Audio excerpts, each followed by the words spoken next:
भाजपा जिला अध्यक्ष महादेव दुबे ने रविवार को सिरसिया स्थित अपने आवासीय कार्यालय से प्रेस वार्ता कर राज्य सरकार पर निशाना साधा। प्रेस वार्ता के दौरान राज्यसभा सदस्य सह भाजपा प्रदेश महामंत्री प्रोफेसर आदित्य साहू के स्थित ऋषा होटल के कमरे में जिला प्रशासन द्वारा की गई छापेमारी को लेकर सवाल खड़ा किया गया। प्रेस वार्ता के दौरान महादेव दुबे ने कहा कि राज्य सरकार के इशारे पर जिला प्रशासन की टीम और पुलिस ने राज्यसभा सांसद के कमरे में छापेमारी की, लेकिन टीम को खाली हाथ वापस लौटना पड़ा। कहा कि डुमरी उपचुनाव में घिसते जनाधार को देखकर हेमंत सोरेन एवं कांग्रेस राजद माली की सरकार पूरी तरह से बौखला गई है। डुमरी विधानसभा चुनाव में भाजपा एवं आजसू गठबंधन के संयुक्त उम्मीदवार यशोदा देवी के पक्ष में जनता गोलबंद हो चुकी है।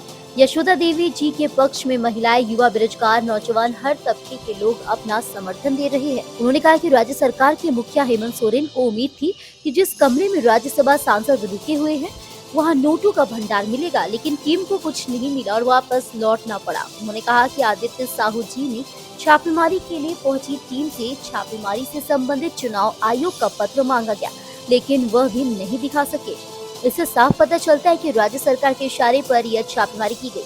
उन्होंने कहा कि देश के यशस्वी प्रधानमंत्री नरेंद्र मोदी के नेतृत्व में भारत निरंतर आगे बढ़ रहा है और नया कीर्तिमान स्थापित कर रहा है। उन्होंने कहा कि भाजपा की सरकार गरीब, आदिवासी, किसान, युवा, महिलाओं की चिंता करती है और उनके हक के लिए काम करती है।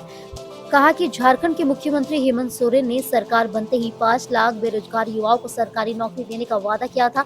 जब तक सरकारी नौकरी नहीं देंगे तब तक प्रत्येक महीने रोजगार भत्ता देने का वादा किया था, लेकिन सत्ता में आते ही वो अपनी बात से मुकर गए। महिलाओं को चूल्हा खर्च हेतु सालाना 72,000 रूपए देने का वादा किया था, लेकिन आज तक एक भी महिलाओं को चूल्हा खर्च नहीं दिया गया।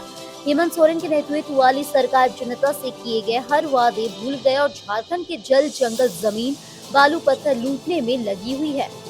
कानून व्यवस्था पूरी तरह से ध्वस्त हो चुकी है। दिन दहाड़े बहु बेटियों की हत्या की जा रही है। उन्होंने जिला प्रशासन से आग्रह करते हुए कहा कि सरकार आती जाती रहती है, राज्य सरकार के मुखौटा बनकर जिला प्रशासन काम न करे।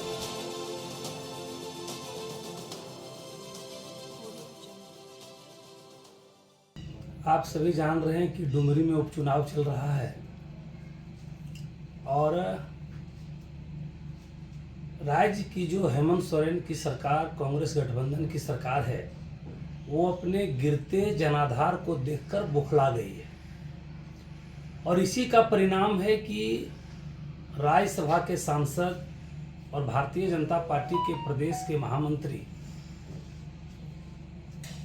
डुमरी में इसरी रोड त्रेसा होटल में वो ठहरे हुए हैं।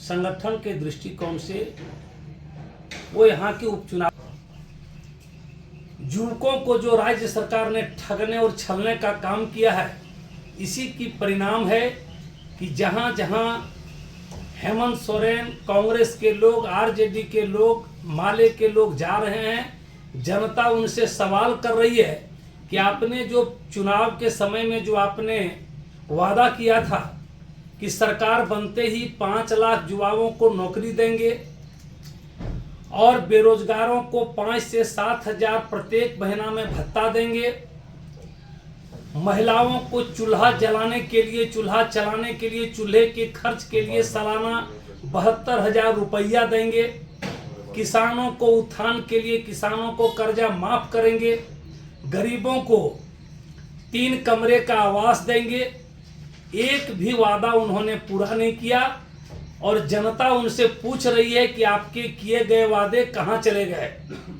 डुमरी की जनता बदलाव करने का मूड बना लिया है और इससे राज्य सरकार बौखला गई है और इसी का परिणाम है कि हमारे राज्यसभा के सदस्य माननीय प्रोफेसर आदित्य साहू जी के आवास पर 9:30 और 9:45 बजे के बीच में जाकर छापामारी करते हैं और वहां कुछ मिलता भी नहीं, वो बेरंग वापस लौटते हैं।